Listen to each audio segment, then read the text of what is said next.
Support comes from Mosby Building Arts, replacing old windows for smoother operation and home comfort.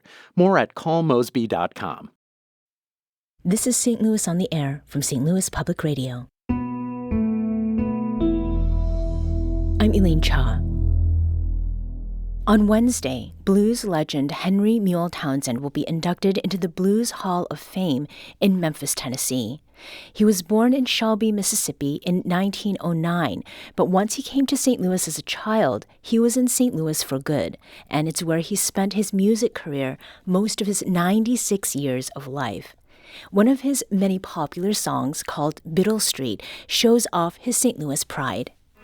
Well, now I'm going down on Biddle Street, and I declare that's where I belong.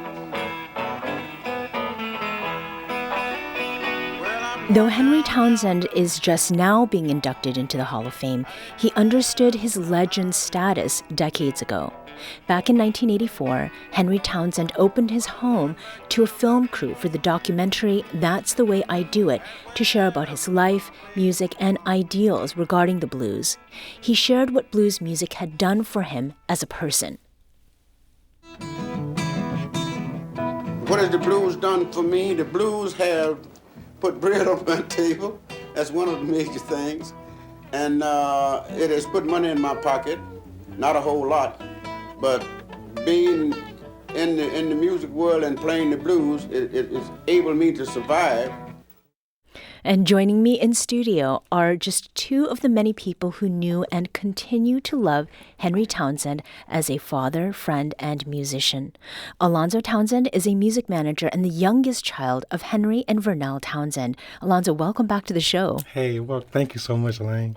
We're also joined by Kathy Corley, producer of that 1985 documentary film, That's the Way I Do It, which stars Henry Townsend. Welcome to you as well, Kathy. Thank you. It's great to be here. So we just heard Henry Townsend's thoughts on what blues has done for him, and it was from, Kathy, your documentary, That's the Way I Do It. Now, one of the other folks interviewed in that doc was Leroy Pearson, a blues legend and champion in his own right. This is what Leroy had to say about Henry almost 40 years ago. Henry's a man that really, if you just look at him in a musical dimension, you really will miss the point. After all the years of being ignored and occasionally cheated, he has never lost sight of his own value and the value of his friends and his community. I think Henry Townsend is a national treasure, a state treasure, a treasure to the city of St. Louis. He has endured to the end rather than running a quick race, and contributed consistently over a 50-year period, actually a longer than 50-year period. He has never stopped contributing, both with his own music and helping other artists. So, in a very real sense, you cannot evaluate any portion of St. Louis blues history, or indeed Midwestern blues history, without having to refer to Henry Townsend. And that was Leroy Pearson, a blues musician, record label founder, and friend of the legendary Henry Townsend. Now, Alonzo, folks were calling your dad a legend even before you were born. And when Kathy's documentary about your dad was in production, you were just an infant. We get to see that. How does it feel for you to hear Leroy's thoughts again ahead of your father's being inducted into the Blues Hall of Fame? Yeah, Leroy's like family too. He is, I can't put into words how much his knowledge and how much his repertoire when it comes to American roots music and blues music echoes. And for when it comes to my dad, when I was growing up, I used to always be like, here go this old people music again. Like, what is this? And I didn't understand the gravity of, what, not only what he represented, but the story that he was continuing to tell.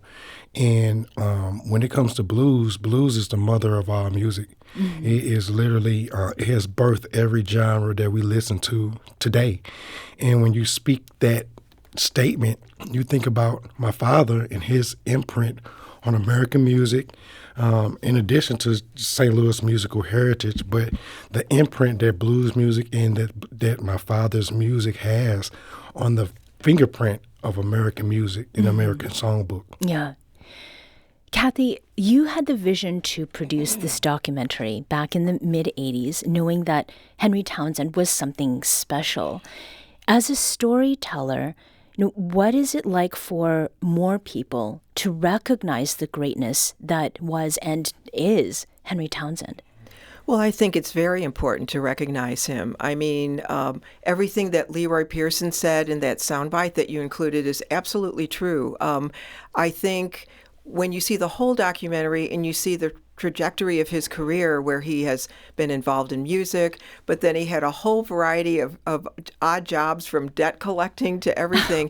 And it was during the 1960s and 70s where there was this uprising, the support for roots music. And I think this is when Henry came back into an area where he could be appreciated again. Mm-hmm. And so I think the stories that he has to tell about his own music, but also being an African American and all the things that he had to go through to survive, I think are very important for people to learn about and to remember. It's very important to remember that legacy. Mm-hmm.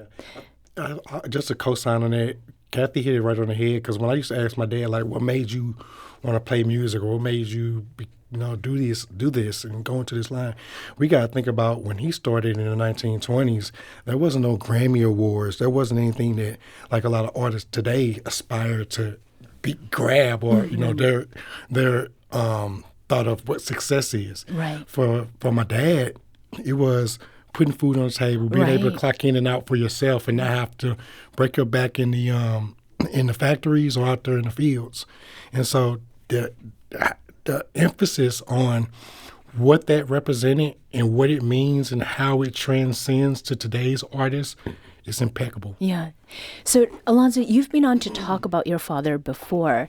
Kathy, watching your documentary, which I really enjoyed, the film does such a great job of capturing the kind of man Henry was, his personality, not just how he approached music.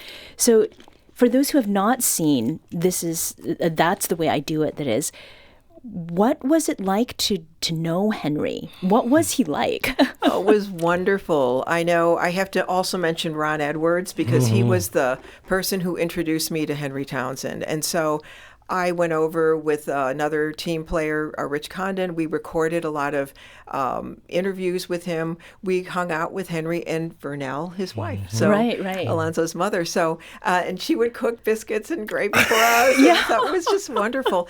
And I just cannot put into words how warm he was, how thoughtful and very reflective about his own life and where it fits into the whole music scene. Alonzo was talking a little bit about his early career was before they had all these awards that they have today. They would get blues musicians in, pay him like $5, and that was it. They didn't own copyrights. So there was a lot that he went through, especially in the early years. And it was just very gratifying to see in his later years that he was recognized. In fact, Alonzo and I were talking right before we came in, at the point when he passed away, he was actually out on a gig. I mean, he was touring and getting a Lifetime Achievement Award. He was still playing all the way up to the very end of his life, which is just absolutely fantastic. Yeah, and that was in Wisconsin, right? Yeah, it was the first time he had. So it was Paramount. It was a Paramount Records he recorded for, and he hadn't been back since. It was where he made his first album in 1929, and he hadn't been back until he was going back for that Lifetime Achievement Award and perform. So it was a full circle moment. It was where he started his career, and he passed away there. So it was where he ended his career. So the induction of your father, of Henry Townsend, into the Blues Foundation Hall of Fame, what does this mean for his legacy, Alonzo? I think that it just it's one of the cherry on top kind of sentiments to say, because my dad's we're talking about easily 70, 80-year recording career. And he's gotten all these type of different awards, St. Louis Walk of Fame, and the year after he passed away, the Grammy Award and all that stuff. And the Blues Foundation, this is the 46th class of the Blues Foundation and Blues Hall of Fame. And I will always say this is long overdue, but I always also say it's always right on time, because his stories continue to being told. His stories continue to unfold, and that's it's not just me carrying the torch. It's not just Kathy continuing to carry the torch and tell these stories.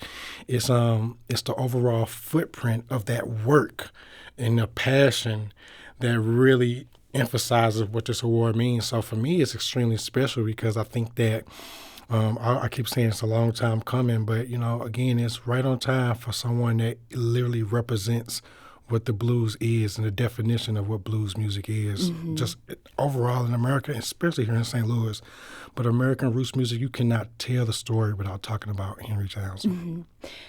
Kathy, do you feel some sense of gratification that you were able to recognize and then documented Henry Townsend's life? You took, you filmed things in the kitchen. You talked about the biscuits, like the story also about all of the jobs and how your parents met, Alonzo.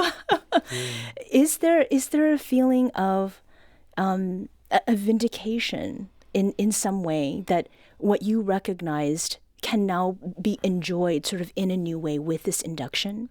Well, it's a lot of gratitude that I feel, and to be able, I know it's been said about documentaries that a person doesn't owe you anything when they're the subject of a documentary, and he just opened up his heart, his life to us. So did Vernell, and that was something that was just so special and important. And it's like going on an odyssey. You don't know exactly how it's going to turn out, but I was very, very happy. I know it was 40 years ago, and it's not 4K high-tech, video, but and I know too, I want to also mention Alonzo and I think Henry would be happy about this.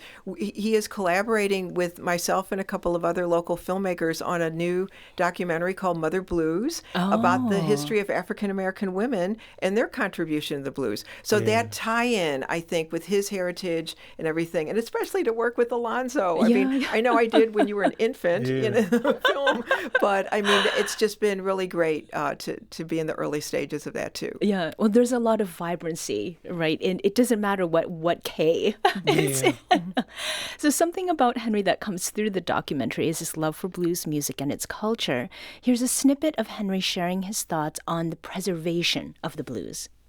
There's very few young blacks that I'm able to teach. That's one of the major things that I don't like, because the heritage could very easily die. And if I could get some young blacks to come in and keep the culture going, I'm pretty sure it will stay alive. And that was Henry Townsend sharing his thoughts on blues preservation from the 1985 documentary film, That's the Way I Do It. How did your father talk to you about preserving the blues, Alonzo? Yeah, so for me, growing up, like I said earlier, I used to always be like, oh no, here we go again. But then once I got into my teenage years, I finally got it. And luckily, I'm so proud of the fact that I can say I got it before my dad passed away. And I've been in his business since I was 9 years old. I was writing checks when I was 9, reading contracts when I was 13, negotiating for them, so 15, 16. So I was able to kind of see every aspect of what it really is. But when it comes to the preservation, when I was growing up, I seen a lot of white kids, young white kids, always come to the house. My dad would be so, like Kathy was saying, he would be raw and vulnerable. Anybody that wanted to learn the music, anybody that deeply was immersed in it and wanted to continue to help tell his story, he was all game for. He'll let you right on in. We'll sit down, make you a plate of dinner and sit there and play with you all day long. Yeah. But when it came to the blues, is the black story first and foremost. And so that's why in that statement he was saying it's so important to be able to have people that look and come from it the same way and be able to preserve it is extremely important. And for a long time, that's all you used to hear was, oh, the blues is going to die, the blues is going to die, because there wasn't a lot of black voices and black faces telling it. But now, fast forward in 2025, you got people like Marquise Knox, you got Kingfish, Christone Ingham, you got John Tavius, you got D.K. Harold, you got Dylan Triplett, I can go on and on and on. There's a immense Candace Ivory. I don't want to leave out Shamika Copeland. Copeland. We interviewed her. I don't want to leave out my blues queens and the ones that come up. Like, there is an abundance of black faces and black voices playing the music, telling the story, and deeply invested and involved in it. And that's what is key in order. And don't get me wrong. Any color, any face, any voice can play this music, especially if they know and are open to understanding what the story is. But at the end of the day, being able to carry that forward, it has to be by the people that look like it, that come from it, that can actually be able to tell those same stories of struggle, of pain, of happiness, of elevation, of all those things. But it is extremely important that we be able to continue to teach that and bring it, blues in the schools programs, all of those things. It's extremely important to be able to put this music and put this history for the torch to continue to be hot and carry on. I think there's a lot of talk about preservation, and somehow that sounds like something you put into a container that it stays static and only for looking at. But Kathy, you're talking about this new documentary you're working on, but was preservation of blues music, culture, and history a primary force or driving force when you produced That's the Way I Do It?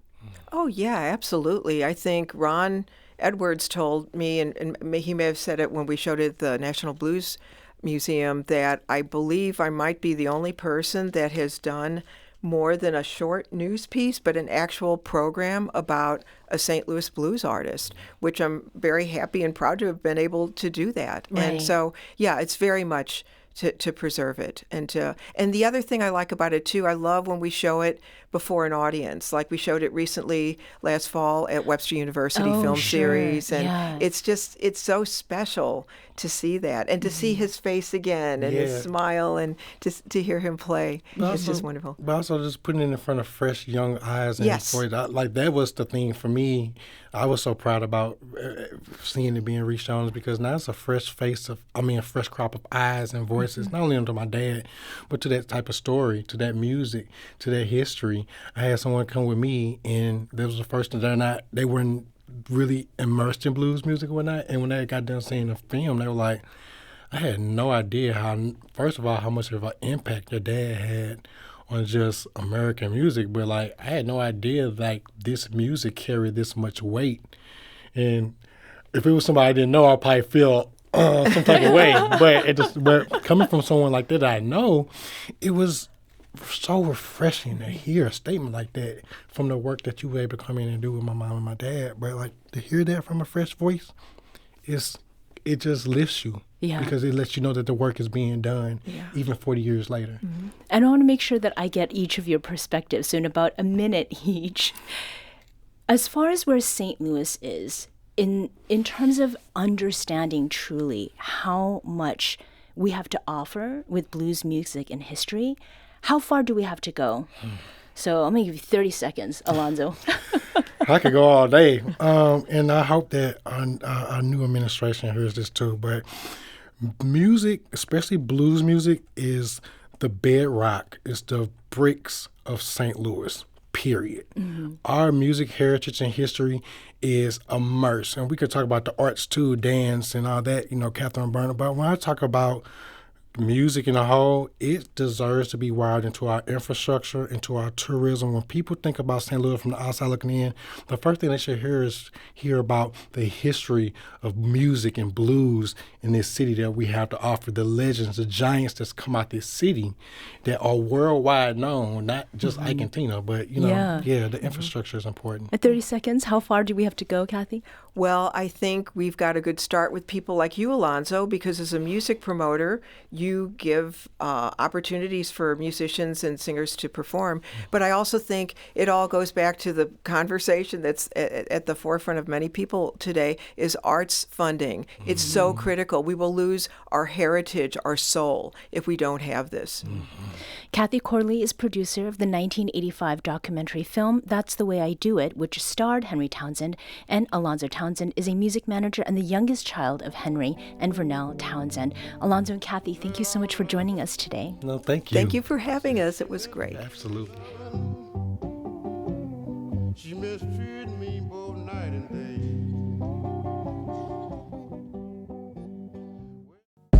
This episode was produced by Maya Norfleet. Our audio engineer is Aaron Dorr. This podcast was mixed and edited by Aaron. Our executive producer is Alex Hoyer.